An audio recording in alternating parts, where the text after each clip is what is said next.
And that's it. So we're recording. We're good. And welcome to podcast 0001 or 1001. We'll see how many we end up doing. But all right, guys, why don't you introduce yourself? Go ahead to Steven, and we'll go from there. My name's Steven Denisoff, president and owner of Synergy Solutions in Uniontown, Ohio.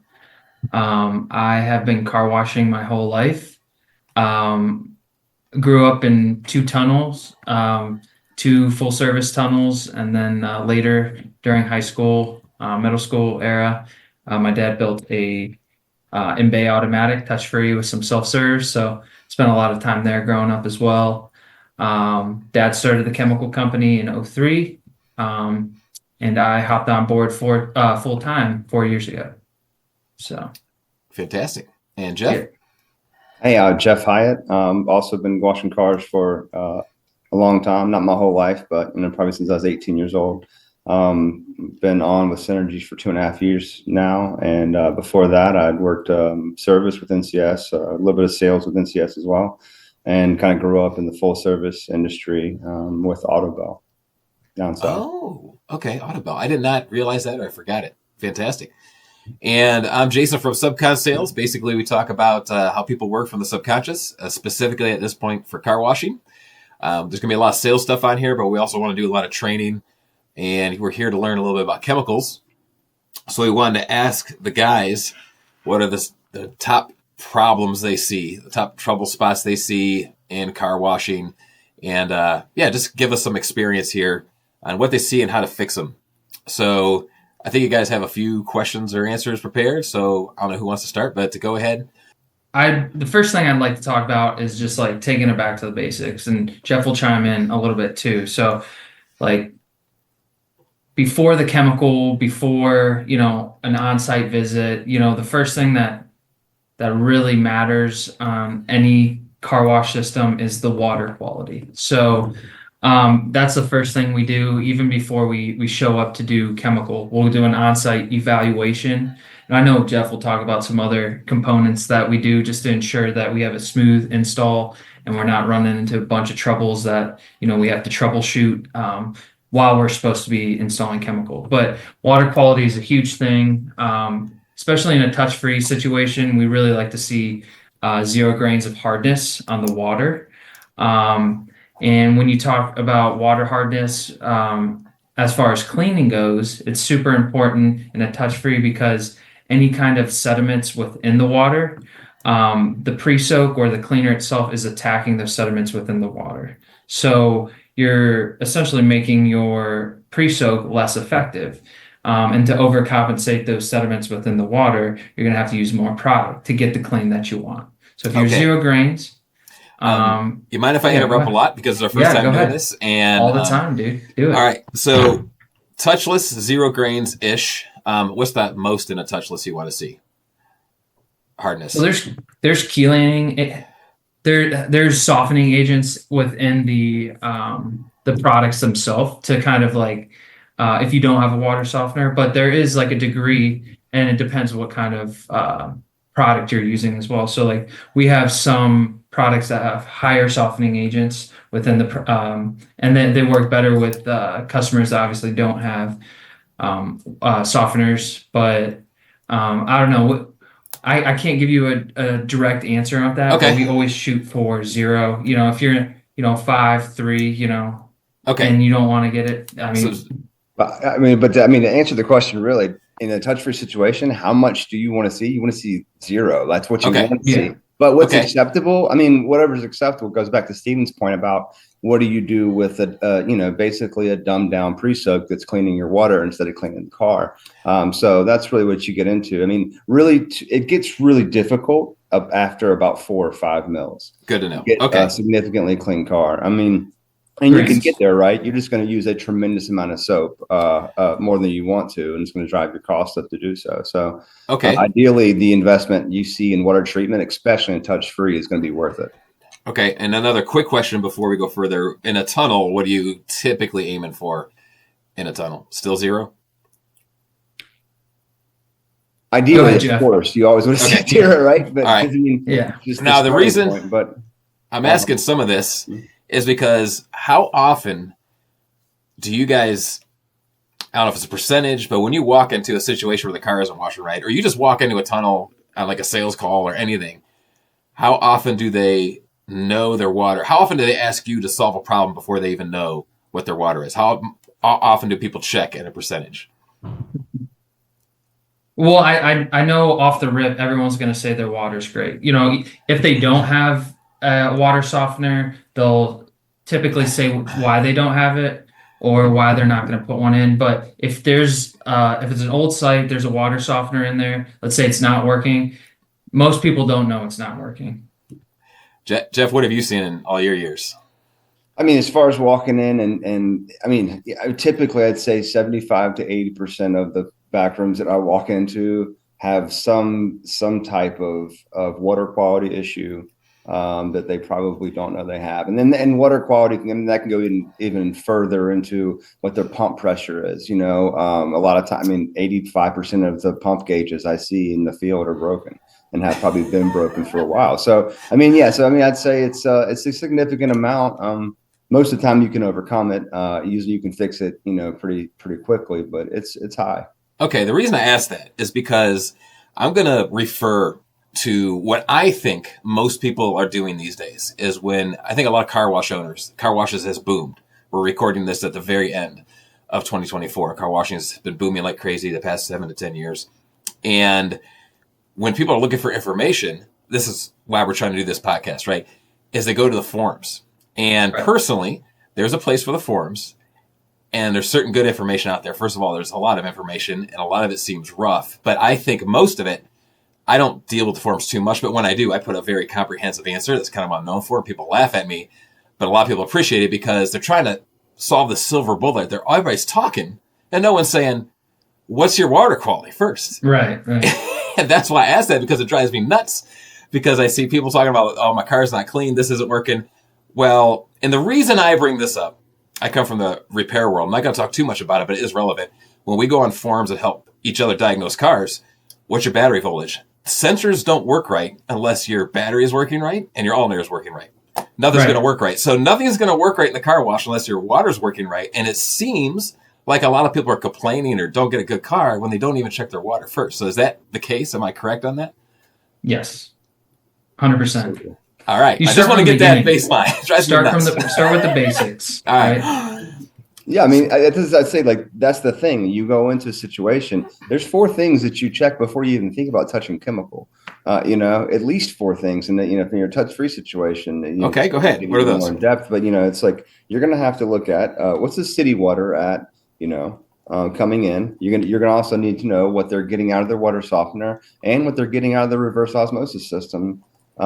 Before you even start to get to it. And believe me, we've all been there before where we spent half a day trying to get a car clean. And then we go, oh, that's right. I didn't check to see what the water quality was before I started. And then you just lost that time there. So you have to constantly remind yourself to check those boxes. Do your due diligence too, though. Do your due diligence too. Like even if a customer says, oh, it's a brand new system, this and that, like the time it takes like maybe 3 minutes to do and I know Jeff and I have been on sites together and separate as well, where we're spinning our wheels all day. And, you know, we went off the word of, oh, it's brand new or it works. And then we come back to it at the end of the day when we're still having issues, and it's not 0 grains, you know, it's significantly higher. But yeah, I mean, and it's not even the customer's fault. They think it's working or it was working, and then someone else comes in there and they hit some kind of diverting valve, and it's, you know, there's so many different issues that could happen. It's definitely not just the customer itself. At one point it was working, but right now when we're trying to do our setup, it wasn't. So. Okay, so I have a quick question. And again, I know you guys have some things you want to talk about. I just don't want to mess it up. I want anybody to understand this. So before someone calls their manager, how many people, when you go on site, how often does the manager, before they even ask you a question, are they checking the water? Or do they even know how to check the water? Maybe not the manager. Does usually people know how to check the water? Or a lot of times they don't, and you have to teach them? I don't know. It kind of depends on who's run the show. I would say it's more likely when you're dealing with a chain of washes that they're gonna maybe probably have a lot of people on site that don't know how to check the water, even though someone that's in charge probably does. But usually when you go to, especially a touch-free situation with a single owner, they typically know how to do that. So single operators typically know because it's their money going down the drain, literally. But a lot of chains, which has opened a lot. So we're talking about a lot of chains. A lot of these people aren't trained right. And again, another reason we're here. So, okay. So a lot of people don't know how to check their water, haven't checked before they asked you. I just want to establish that. So, hey, everybody, learn how to check your water. And how long does that take or how hard is that to learn?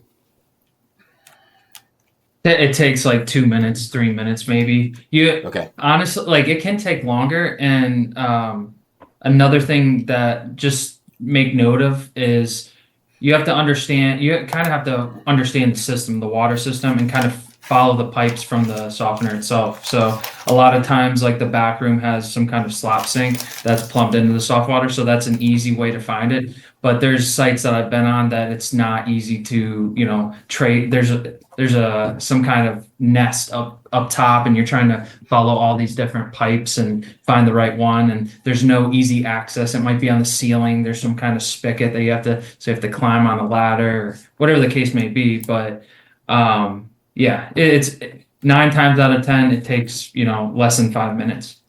Okay, great. Sorry to go on the tangent there. I just wanted to establish for everybody watching about chemical, as we probably label this, but we want them to check their water first, right? And that's probably the number one issue you guys see. Is that what you started with, Stephen? The most basic. Yeah. Okay. I would say, yeah. Got it. When you say, Jeff? Perfect about using, yeah, I mean, your analogy was perfect too about the alternator. If all your systems aren't working, why? Well, don't even start. I mean, we've gotten to the point now where we walk into a back room and if things are not right and we can't fix those things before we start testing, we won't begin the test at all, because at that point, it's really kind of a waste of everyone's time. So, I mean, yeah, the only thing I would add to that before you start is the pump pressure for your chemical delivery system. If your pump pressure is not consistent and where it's supposed to be, it's kind of a crapshoot as well. That thing has to be perfect. A lot of times you can struggle all day and you find a belt that's loose or a Wayner valve that's kind of gone bad. And once you replace it, things look dramatically better. So which pumps are you talking about when you mean pump pressure? Like the low pressure pumps for the chemical or everything?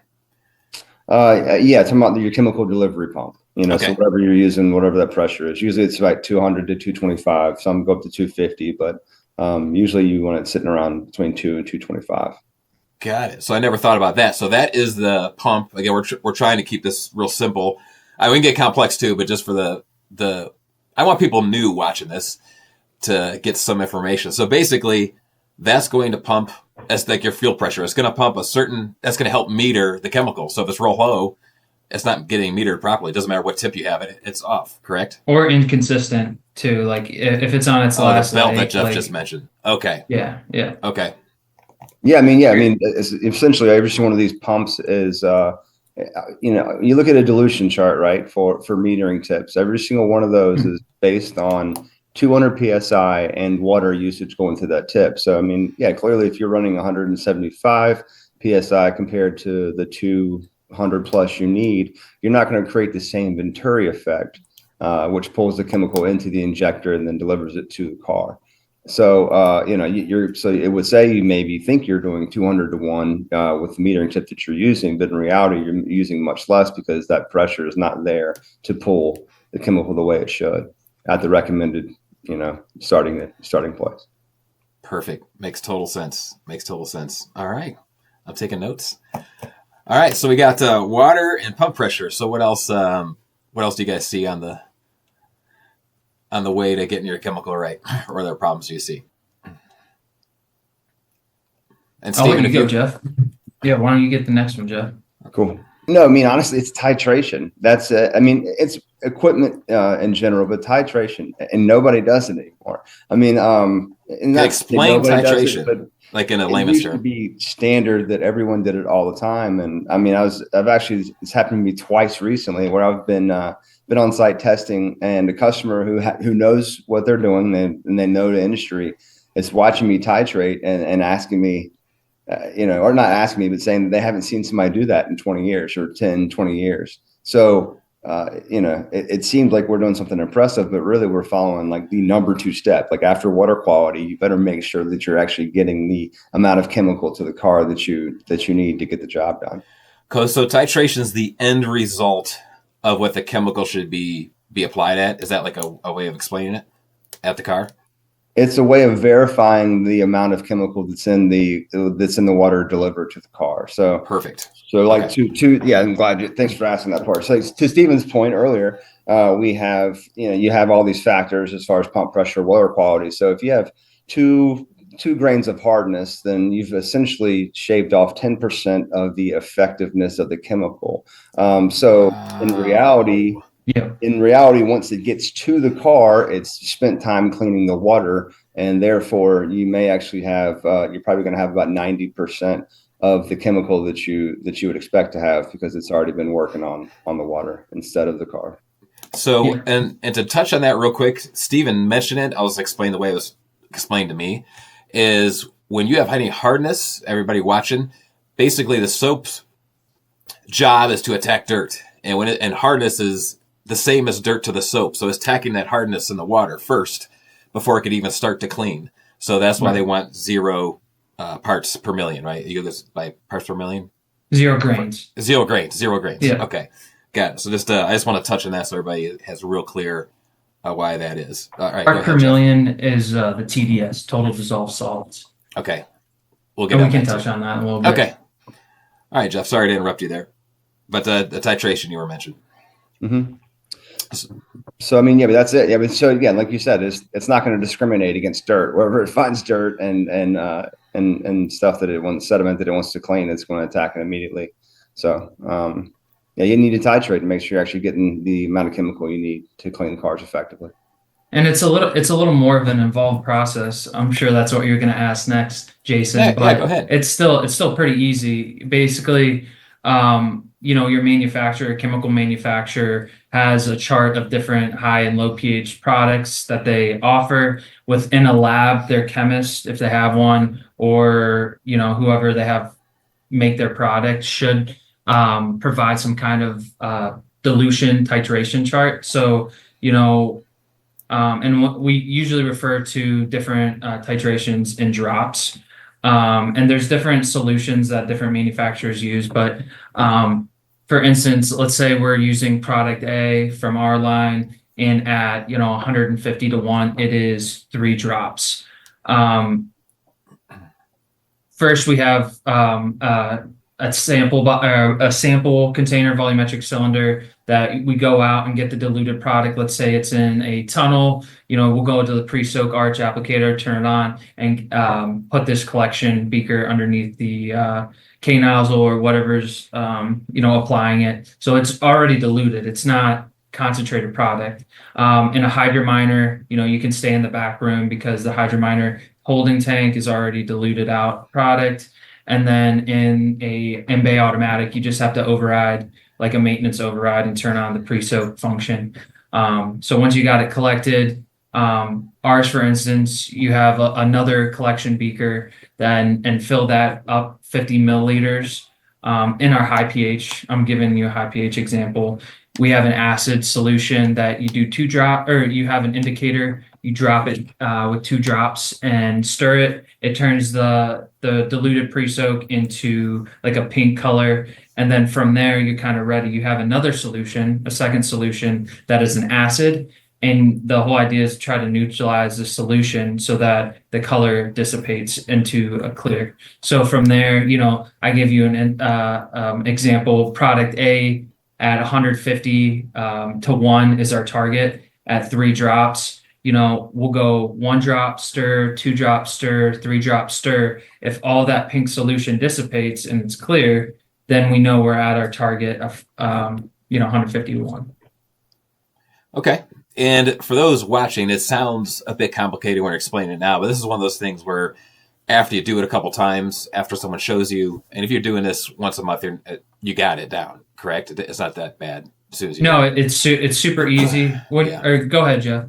No, it's incredibly easy. Okay. I'd say you do it a couple of times and it's not hard at all. It's Okay. funny. People do look at you like you're doing something kind of, Mad above their scientist. head, but it's Yeah. the easiest thing in the world. It's like Steven said, you take a sample, drop, and then once it turns colors, then you found where your dilution actually sits. And that's actually him listening to him say that and realizing that the testing water hardness is almost the exact same. It really is. Process. It really is. You take some water, take a certain amount of it, and then you put a different indicator in, and then keep adding drops until it changes colors, and that tells you. So it's a pretty easy process. It takes about maybe an hour to get really comfortable with it. Okay. We're releasing a video soon too on our YouTube channel, and that'll be on our website and everything in our resources tab on how to do that. Because I just knowing competitors' processes and stuff, it's all relatively the same. So awesome. Sometimes different solutions, different type of solutions that neutralize the product, but the basics are all the same. Good. I think that's a good suggestion too. I mean, the more you have on your YouTube channel, that's very genuine way to teach people. They're going to watch it and be interested in what you're doing. So we talked about checking the water, pump pressure, which was off my radar, and titration. What else do you guys see, or what else do you look for straightening out a wash? What other issues do you see? Going back to like the initial setup and stuff, so we talked about some of the basics, even like pre-site evaluations before we're doing an installation. Even before the installation, something else that's pretty big is understanding the equipment, the applications of what is currently going on within the tunnel. Some customers, when they're looking for a new chemical provider, whether it's based on performance, price, service, sometimes they want to do the same setup that they have. Sometimes they don't. Coming into a lot of different situations as a new chemical provider or like a new opportunity we're coming into, dryness of car is typically a big factor, and among many others. But like in a tunnel situation, even an in-bay automatic, whether it's friction or touchless, people do want the dry car.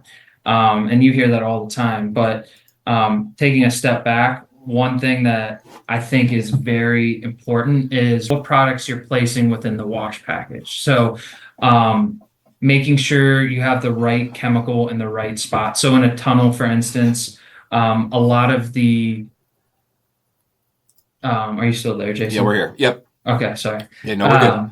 No, you're good. So just understanding where the product's supposed to go and, the tunnel, or in an in-bay automatic, making sure the pass is correct, because a lot of opportunities will come into where the car maybe not drying as well. Maybe they're playing the high and low game where they're trying to neutralize the car to ensure a dry car. But also they might have, a sticky product, like a heavy conditioner, too close to the finishing products where, it's not rinsing off completely or it's not dissipating. So you have residuals, you're going through the dryers and it's blowing out foam and all that. Same is true with the in-bay automatic. I've walked into plenty of opportunities that people are putting on a pre-soak and then some type of finishing product or a polish over that. And, you're sealing in the dirt at that point. So just really understanding what the customer is looking for, and then understanding the setup, the wash package setup too. So there's many times where customers will ask Jeff and I, hey, what do you think about that? And, we have a nice sit down and understand why they have certain things and certain, certain applications within their wash package. And then we give our honest feedback, and I would say it's a low percentage that there's issues like about the wash package. What would you say, Jeff? Like you see conflicting products and like the wash package setup that inhibits like performance. Oh yeah, triple foams is always what comes to mind when we're talking about that, because there's typically about 5 or 6 different types that most everyone can offer you. And if you really want to go deeper than that, you can even go into the different types of just conditioners, right? We have 3 different types of conditioners that will give you 3 different outcomes as far as where we use them and how we use them. Some are sticky, some are flash foam, meaning that, they hit the car and they're designed to fall off the car as fast as possible. That's where other conditioners have, more of cleaning ability, and they're going to be a little bit stickier than the flash one would be. So yeah, I mean, it's really that's within the package itself, making sure that you are kind of creating a blank canvas before you start to apply your finishing products. And what I mean by that is, get the car clean, get that cleaning soap, whatever is high pH, low pH, neutral detergent, get that off and create a blank canvas for then your finishing products like your polishes, your protectants, obviously ceramic and graphene are the new guys. But that's what I kind of see is people not creating that blank canvas by putting a chemical in the wrong place. And then you're not going to have a clean car, or maybe even not a dry one at all. And they're probably often wasting a lot of money too, because they're trying to put more wax or more drying agent, right? When it had nothing to do with that. How often do you guys see that? All the time. All the time. Dude. Again, for the people brand new, this wasn't planned, but basically what they're saying, I'm going to try to oversimplify everything. If you're at the beginning of a tunnel and you don't have that stuff right as it keeps going through the tunnel, and you're trying to get the car with the final rinse and maybe the RO after the drying agent, and it's not dry, people just keep tweaking over here and complain, hey, your drying agent doesn't work. This doesn't happen. This doesn't happen. What we're saying is the soap at the very beginning matters with the next soap, and all that stuff matters before it even gets there. Yep. And they're just going to be spinning their wheels, wasting their money, wasting their time. It's just like the water. You check the rest of the wash first before you check the final product, right? Yes. Absolutely. You're going to make me nerd out, but that's one thing Dad always says, 80% of problems start at the beginning of the wash. So I believe that. I totally believe that. We talk, we haven't talked on this show, but I know Jason, you and Jeff and I have these conversations with customers daily, but like neutralizing the car surface properly so that the finishing products work. And that just is knowing the products and having the right products in the right place so that the end result is clean, dry, and shiny. There you go. So there you go. No, this is good. And I'll go in. Go ahead. You got a question, Jason? No, go ahead. So I mean, that another thing going into not just having the right product there. What I run into probably the most is people trying to use too much chemical. It's not usage is massively important in every single car wash situation. Whether the package, it was tunnel touch free, in bay, it just doesn't matter if you're using too much soap, you're using too much soap and you can't get that soap off before you try to use the finishing product. So I see a lot of people thinking more is more. And a lot of times less is more. And we actually can get a lot better product by cutting people's usage down by 25% in a lot of situations. So they're saving more money at that point, but the product is what really matters. They're getting a product they can be proud of at that point. Jeff, how do you find your usage? Oh, thanks for asking, Steven. So we scale out. So I know there's two different methods here, right? There's the pull test where you use graduated cylinders. We dramatically recommend the scaling because of just how easier it makes the process. It's just so much easier, cleaner, and faster across the board. What is scaling? So basically, we put 5 gallons of chemical on a scale. It's like kind of like a food scale is what it looks like. Just by the gram, right? You run 5 cars, 10 cars, and then divide by the same number, and that's going to give you your average usage for that particular chemical or product. And you do need to take more than one. It's one is not going to give you a good example because obviously cars are different sizes, and the equipment that we're using for a long time now has been able to actually get a sense of how long that car is, and then divvy out more or less depending on how long it is. Okay, so this sounds easy to me. So if you have all these barrels, so you have 8 different chemicals, you could simply take 5 gallons out of the barrel, put it on your scale, or even 2 gallons on your your scale, measure it. Here's what it is with all, and then run 5, 10, 15 cars.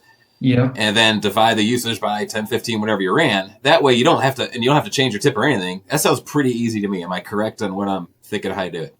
Yeah. It's super easy. So that gives you your usage. Like you talked about grams. You can do grams. Kilograms is another unit. Okay. It doesn't matter, I guess, there. But no, it doesn't matter. But you do have to convert that with your specific gravities. Each product has a different specific gravity. Convert that with your specific gravity and convert that weight into milliliters. So where, you know, the drum products, you know, we have, you know, over 200 drum products, over 600 drum products used or regular running line. You know, when usages used to be done a lot, it was measured in ounces.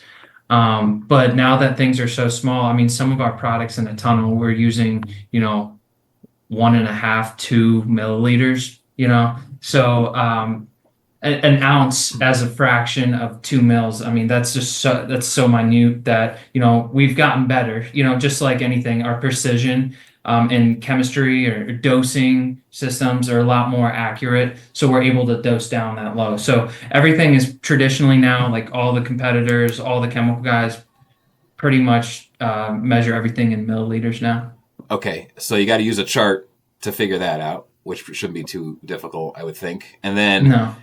you guys are using, yeah, I said drums, but you guys are using a lot of concentrates, the super concentrates, so they're in much smaller batches. Yeah, they come two and a halves in a case. So Okay. yeah, it's really easy. And I mean, like one 2.5 is what, 12 pounds, 12 And pounds ish. So it's not too bad. how much does a good Maybe a little scale more. cost for a tunnel? How much does a good scale cost? The one that we sell through our company and all of our technicians and sales guys uses, you know, you can get it from anywhere from 200 to 250, Oh gosh. Yeah, just on nothing. Amazon. That's You a know, here no-brainer. next day. Yeah, Okay. yeah. All right, so They're rechargeable too, so they're really nice to have in the field. You don't need to have a wall hookup or anything around. So okay, so keeping track of your chemicals, scaling, in other words, yeah, just knowing how much usage. So scaling and usage is the next thing you guys see. And for $300 and you know a half day or day, someone could be fully trained on how to do this on site oh and yeah. do it regularly. So We have another tutorial video coming out on our channel as far as usages, both with the weighted method and then also with the graduated cylinder. So okay, cool. yeah. Okay, what else? What else do you guys see? One thing that I do before we get away with usage, or Yeah. you might hear it referred to volumetrics, um, with Jeff talking about looking at like the different pump pressures and stuff like that. There's so much troubleshooting. Like, yeah, it's extremely important to know the costs, what you're going against, as far from a competitive standpoint, or like from an owner standpoint. It's important to know like your cash flow and your chemical costs, and that's really the only way you can do it. You could divide how much you've spent and everything, but it's not as accurate as doing volumetrics, and your chemical people should be doing that for you. But troubleshooting is huge with volumetrics. Like, understand, hey, this isn't pulling. Like, this is going to tell you right away if something's not pulling correctly. And then you kind of just like trace back the system, the car washing system itself, and you can kind of figure out whether it's like a solenoid valve or some kind of diaphragm that needs replaced, injector that's wrong, something's defective with the chemical tip itself, or there's so many different little parts that and pieces, and one little piece of debris getting caught in the system, you know, could be you know, a big red flag. And when you're looking at your usages, it kind of helps you pinpoint that. Okay. Yeah, I'd say 100%. And you can go further. I mean, like you said, you go into the tunnel, you can find your equipment can be an issue. So like, here's one thing I do want anybody to know that's coming in and you're trying to learn about chemical. One of the things we get all the time, and we, you know, we've just gotten used to it at this point, but all the time we'll get this, hey, it just stopped working and it's got to be the chemical. And we say, well, we've been working with you guys for 2 years and we've never had a problem with that at all. So is it more likely that it's the chemical, or is it more likely there's some other piece of equipment that you're using in that system that's not helping deliver the chemical at the same volume that it used to? So always just don't jump to conclusions about the chemical doing something different. We're very, very proficient in our quality control. As or your softeners now as well. so the point is, you know, most of the time, and I'd say like 99% of the time, it's always going to be something else that's causing the problem in the tunnel. And it's usually, like I said, tips are typically the thing we see the most, but you even go out there and you can see the little foam pad that helps create the foam out there. We call it agitators or generators or different words for it, but that's clogged and hasn't been cleaned in a long time. That's going to cut down on usage as well, because there's just can't get as much chemical through those as you're used to. So take it past the chemical. Once you know that it's pulling with by using the scale, then kind of follow that in line and follow it out to the applicator and see if you can find anything else that may be causing trouble. That makes a lot of sense. And for a lot of people watching as well, I preach this in a lot of my training that I do is listen to your customers. They know. I don't care if she's 90-year-old grandma, and most people dismiss 90-year-old grandma or, some female going through a tunnel. It doesn't look the same. And they just giggle as she goes away. Your customers know, 50, 70% of your customers are on monthly programs. And if something isn't right and you have a person say something, check things. You'd be surprised. They're often right. And you just want to dismiss them, but they're often right. People have more intuition. I would say customers know better than owners and people that are there every day, because they know what their car looks like every single time going in and out. And yeah, they might be wrong. But when a customer comes in complaining, or you see something, or a new employee says something's not right, check your stuff. It's not that hard. I mean, just listen to people well and check it. Something's probably going on. Quick little interjection. Drives me nuts when people don't listen and dismiss when they have so many free tests out there. Employees and their customers are free test beds, and they're giving them information all the time if people are just willing to listen and see what's happening. And they'll find out real quick instead of a week later, and he had a bunch of other complaints. So anyway, quick side note there. That's huge. A lot of it is a lot of that too is being reactive too. But one thing, like being an operator, and I know Jeff can attest to this, like managing as many sites as he has, having PMs and making sure things are getting checked on a regular basis will definitely cut down on a lot of those. But things do happen. It's a car wash. There's a million moving parts. Things break, even if it was just changed. Like there's all kinds of freak of nature things that happen. But PMs are huge. And how often should people, so I was going to ask that, I'm glad you brought it up. How often should people, like you guys, as chemical guys, it sounds like you guys are checking stuff fairly often when you show up on site. But if I was a tunnel owner and I'm doing really good volumes, even if I'm not, it sounds like it'd be fairly easy for a tunnel or in any wash owner, in bay, whatever, to do something once a week, once a month, once every 2 weeks. Do you have a suggestion how often they should check these things? It doesn't sound too difficult. Weekly. I mean, titrate weekly, especially for cleaning material. I mean, obviously, if you find a problem, you go and you troubleshoot it. But I'd say you need to titrate your pre-soak weekly, and tire chemical as well. Those are just very important. That'll give you an idea of whether or not your softeners are working. You can backtrack from there, but you have to titrate, I think, once a week, and then a normal PM, preventative maintenance, once a month on the rest of your equipment is a must. I mean, unless you just want to lose some money, throw it away. I mean, it's just like changing oil in your car. You've got to do this on a regular basis. Otherwise, it's just going to cost you time and money later down the road. It sounds like it's almost free to me. I mean, if you commit like 2 hours, I'm going to over-exaggerate, 2 hours a week, and then maybe 4 hours a month, but your chemicals are always right on the money. It sounds like it's going to be free because you're not wasting stuff. Sorry to interrupt you, Stephen. No, you're right. No, 100%. And I'm going to go one step further from what Jeff was spot on about titrating. And I'm not going to say you shouldn't titrate your tunnel, but like a tunnel, like a friction tunnel versus a touch-free in-bay automatic, you have the mechanical leverage of the brushes, like taking off all the grime. So a little bit more on top of the pre-soak. Yeah. So like your moneymaker, your clean car is coming from this dialed in pre-soak in a touch-free setting. So Jeff is like going out there and spending less than 5 minutes to titrate. I'd highly recommend that to any operator.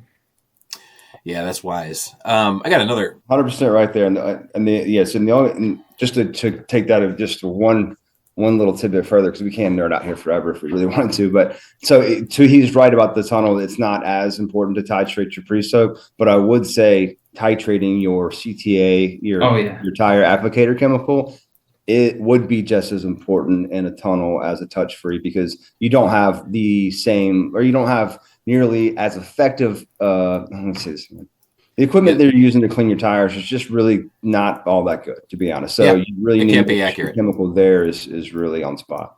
That makes a lot of sense. Yeah. So basically, wheels and tires, for people listening, the equipment can't be as accurate because there's so many different sizes, there's so many different shapes, and the offsets and everything is so different. It's mostly chemical getting after the brake dust. So you got to be a little bit more proactive there. That makes a whole lot of sense. Do you guys see?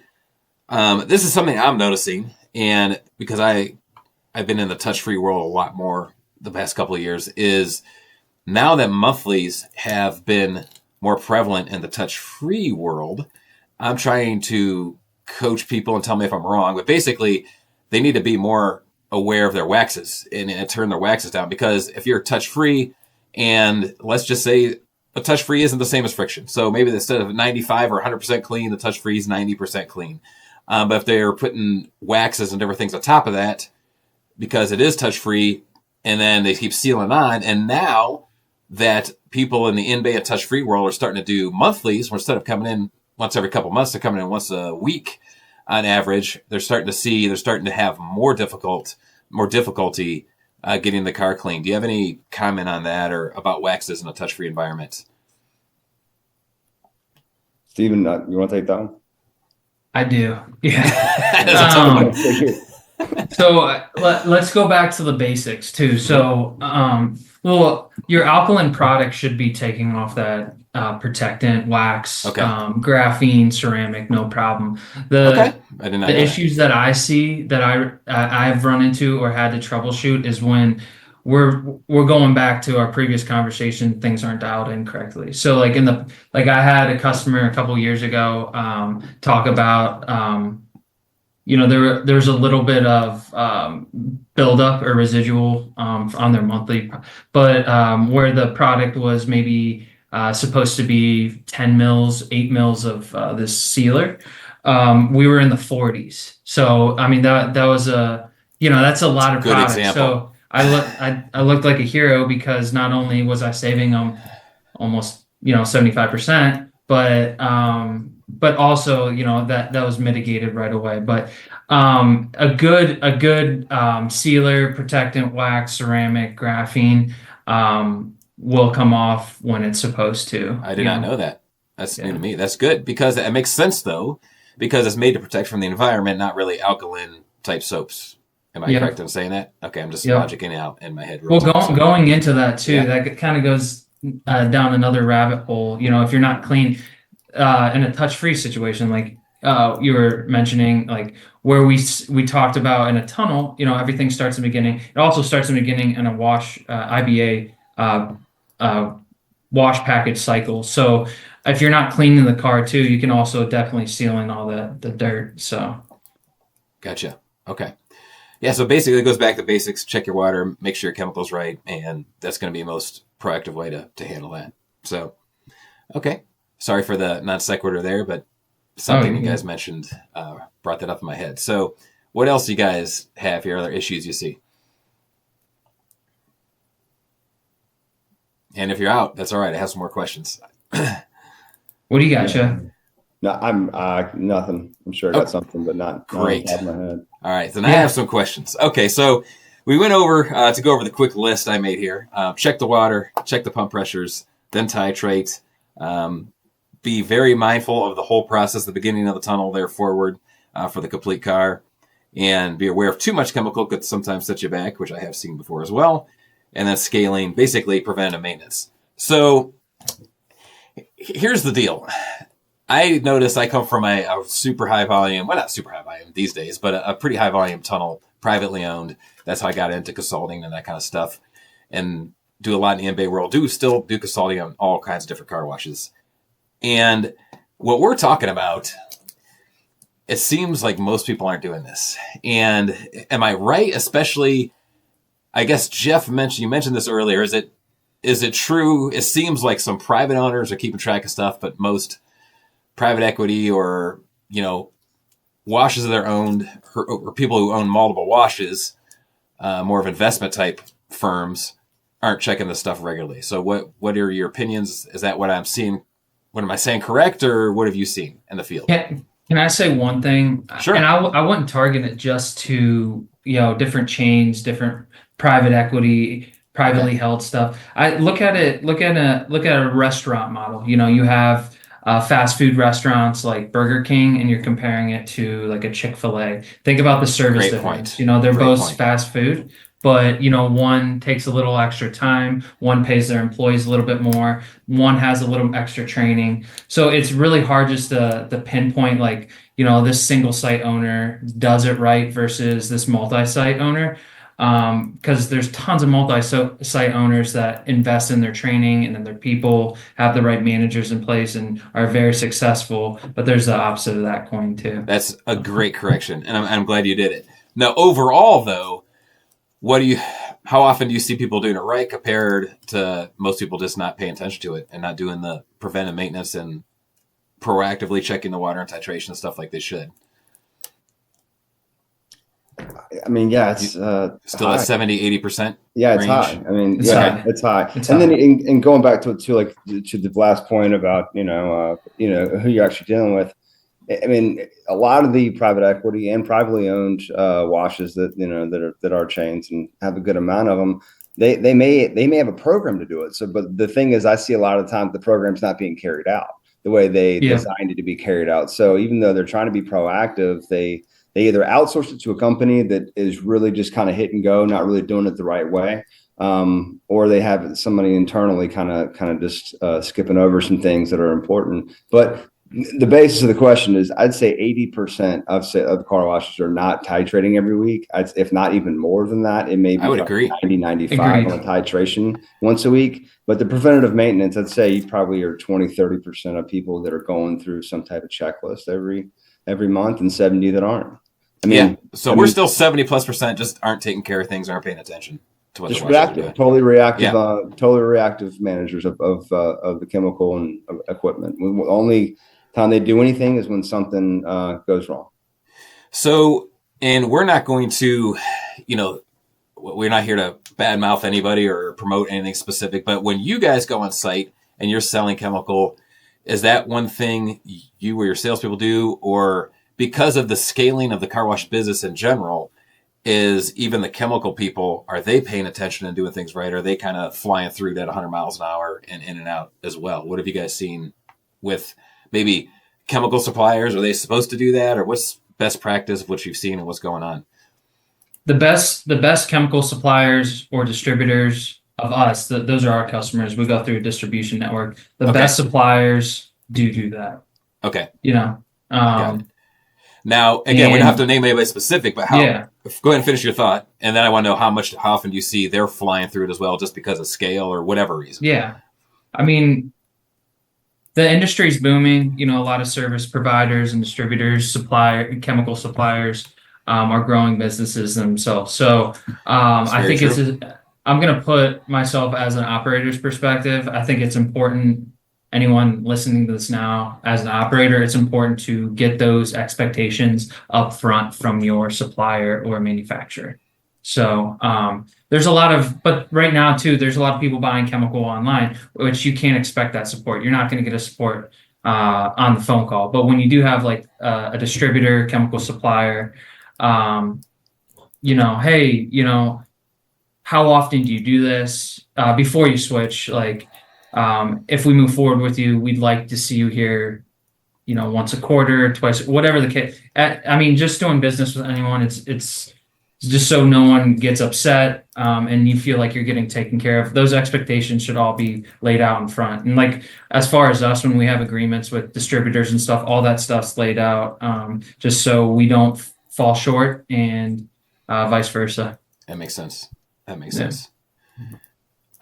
So that's an interesting concept. I think we're going to go back to the early 2000s and one of the guys from Metallica, the online music sharing thing happened, right?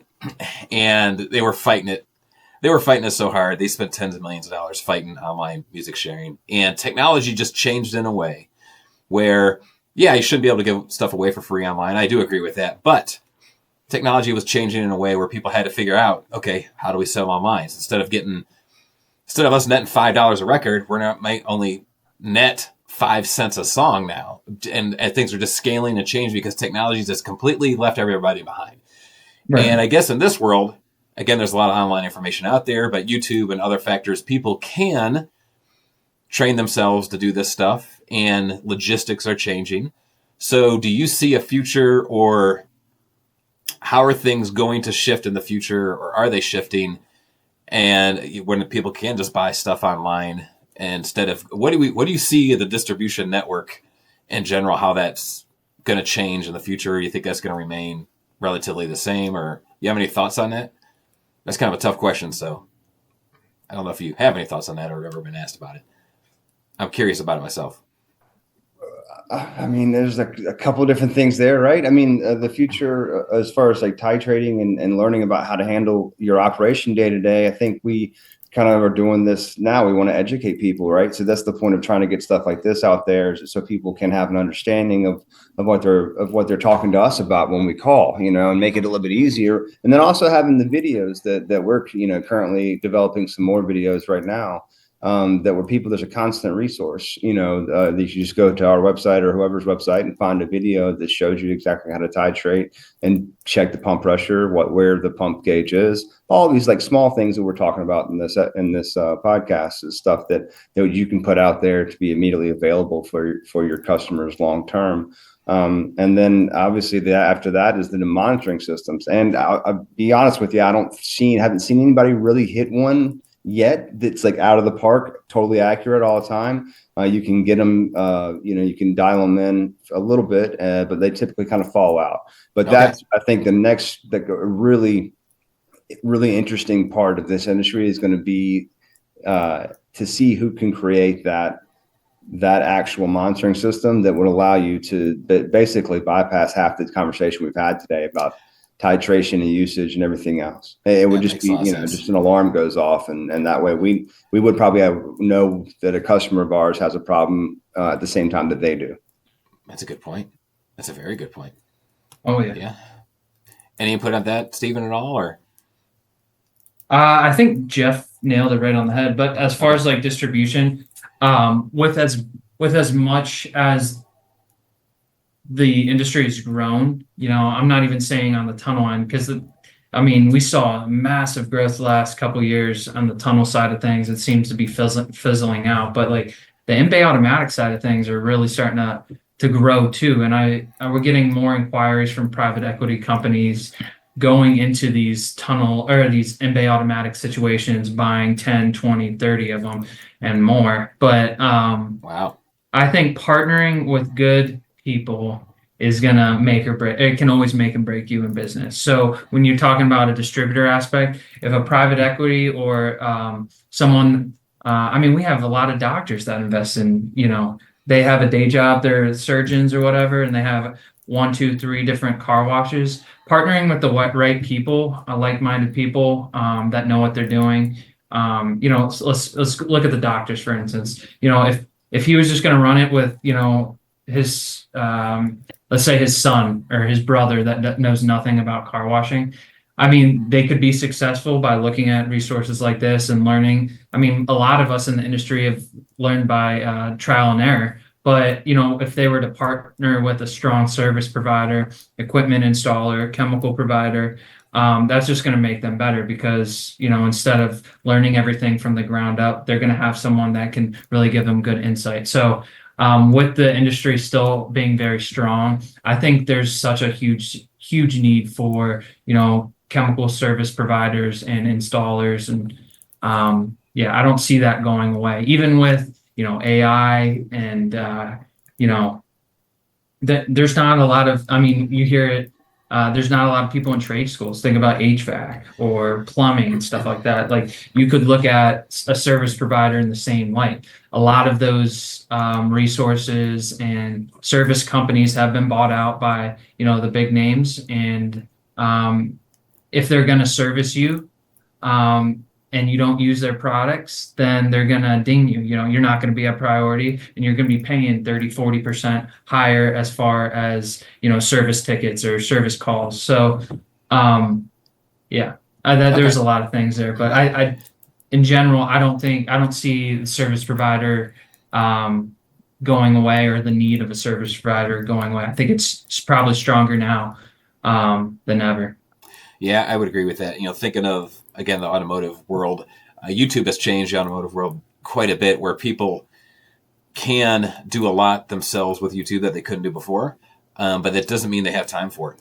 Or especially if they're at scale, or they even want to, or have the tools for it. We do have a lot of investors coming into this where they're buying it. They want people to help service the equipment, service the chemical, and they're willing to spend a little bit more to have someone else help keep things the way they are. And ironically, when you're doing things right, you're probably not spending that much more at the end of the day, because so many people aren't doing it right.